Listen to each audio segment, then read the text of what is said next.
You wake up 20,000 years ago. No house, no phone, no fridge, no clean tap water. No doctor, no shoes designed by someone who has ever seen concrete. And before breakfast, you already have a problem. You have no idea what matters first. Is it water, fire, food, shelter, staying quiet, staying close to the group, not touching the suspicious mushroom that looks like it has a personal agenda? This is the first thing modern people get wrong about ancient survival. The hardest part might not be strength. It might be knowing what the world is even telling you. Because ancient humans were not just tougher versions of us. They were experts in a world most of us would not understand. So the question is not, could you fight a wolf with a stick? The question is, could you make it through one normal day without becoming the group's least useful project? Let's find out. A modern morning usually begins with a sound designed to make you hate existence. An alarm. You wake up in a bed, complain for a moment, check your phone, and walk toward clean water like it is normal for a wall to give you a drink. Ancient life did not begin that way. You wake up outside, maybe cold, maybe stiff, maybe next to a fire that someone else knew how to keep alive. Around you, people are already moving with purpose. Someone knows where the water is. Someone knows what the weather means. Someone knows which direction the group is going. Someone knows what needs to happen before the day becomes a problem. You know your phone has no signal. Unfortunately, your panic is fully charged. And this is where your first survival strategy becomes obvious. Stay near the people who know things, because ancient humans were not improvising every morning. They knew their landscape. They knew the season. They knew routines, paths, dangers, plants, tools, and each other. You do not. You have just arrived with soft hands and strong opinions. The first serious problem is water. In modern life, water is almost invisible. It arrives clean, treated, transported, and ready. You turn a handle and civilization pours out. But in an ancient environment, water is not a convenience. It is a decision. Where is it? How far away is it? Is it worth the energy to reach it? Has the season changed? Does the group know a safer place? Is that water good enough to drink? Or are you about to become a warning story told to children? This does not mean every ancient stream was deadly. Ancient humans obviously drank water, but they drank it with local knowledge. You might point proudly at a puddle and say, "I found water." And someone ancient might think, yes, everyone found water. The question is whether you should put that inside your body. You are not failing because you are stupid. You are failing because the tap is gone and the world does not come with instructions. Now imagine breakfast. There is no fridge, no cereal, no bread in a plastic bag, no delivery app bringing you food because you bravely clicked 3 buttons. Food has to be found, gathered, dug up, tracked, caught, shared, carried, prepared, and protected. And if you do not know the land, most food just looks like outside. Leaves, roots, seeds, insects, shells, tracks, dirt with possibilities. A prehistoric child might know which plants are useful, where insects hide, when fruit ripens, which tracks matter, and what can be eaten without consequences. You might know how to reset a password. Both are skills. Only one helps before breakfast. This is the part people often miss. Ancient humans did not survive because they had magical instincts. They learned, they watched, they copied, they practiced, they made mistakes while surrounded by people who knew better. Survival knowledge took years. You do not suddenly receive it because you watched one survival video and now own a bottle with a metal clip. In this world, confidence can be dangerous. You could be strong, you could be determined, you could carry the wrong plant back to camp with the proud expression of a man about to meet biology. Nature is not labeled. Breakfast does not come in a bowl. It comes with consequences. By midday, your body begins filing official complaints. There are no chairs, no car, no elevator, no flat sidewalks. No, I'll just order it. You walk, you squat, you carry, you bend, you climb, you balance, you use your hands constantly. In modern life, movement is often optional. So optional that we invented exercise to replace the movement we remove from daily life. Ancient humans did not go to the gym. The day was the gym, but they were not superheroes. They were people whose bodies were used to a world where movement was normal, useful, and constant. Your body is used to a world where a chair is never far away and standing desks are considered innovation. So after a few hours, your feet hurt, your back has concerns, your hands are offended, your knees are holding an emergency meeting, and your step goal, which once felt impressive, now seems like a polite suggestion.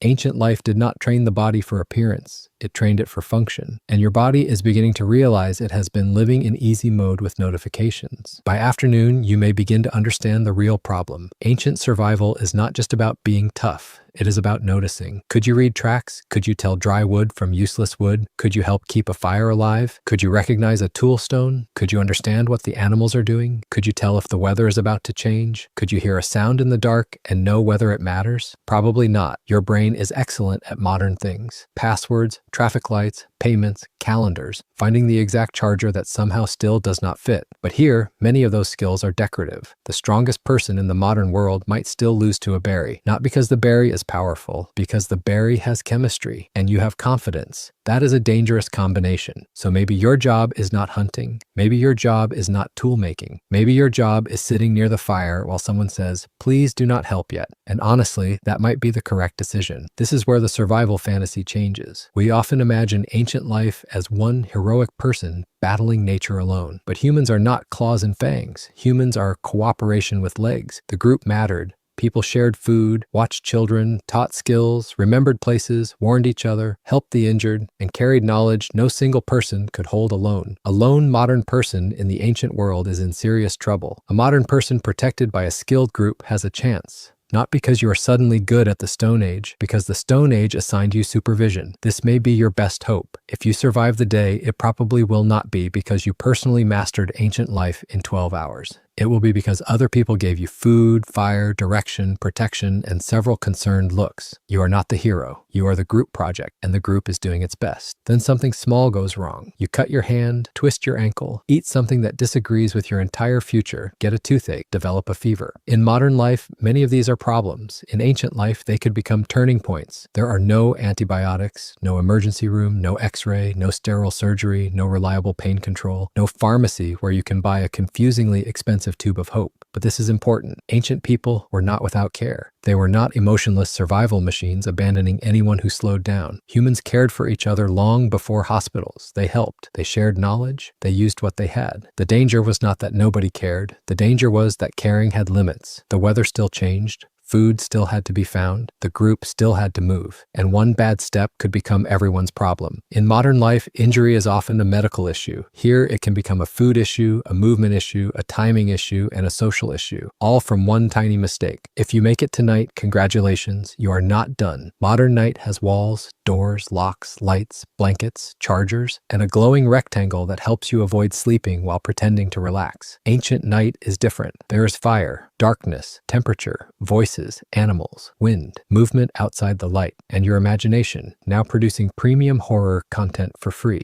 It is tempting to imagine ancient humans slept perfectly because they had no phones, but sleep is more complicated than that. People without modern electric light did not simply lie down at sunset and enjoy a prehistoric mattress commercial. Temperature, season, activity, and social rhythm all mattered. Still, they understood darkness in a way most of us do not. You might not sleep badly because the ground is hard. You might sleep badly because every sound outside the firelight feels like it has specifically chosen you. And for the first time all day, your phone addiction seems less like a weakness and more like something that distracted you from hearing sticks crack in the dark. So could you survive one day as an ancient human? Maybe, if the weather was kind, if you stayed with the group, if you did not eat the wrong thing, if you did not injure yourself, if nobody expected you to be useful, if someone shared food, fire, water, shelter, and knowledge with you. In other words, you might survive one day, but mostly as a group project. And that is the real point. Ancient humans were not primitive versions of us. They were specialists in their own world. They knew landscapes, seasons, materials, animals, plants, tools, weather, fire, and each other. They did not survive because life was simple. They survived because they understood a world that would feel completely confusing to most of us. Modern humans are not failures. We are adapted to a different system.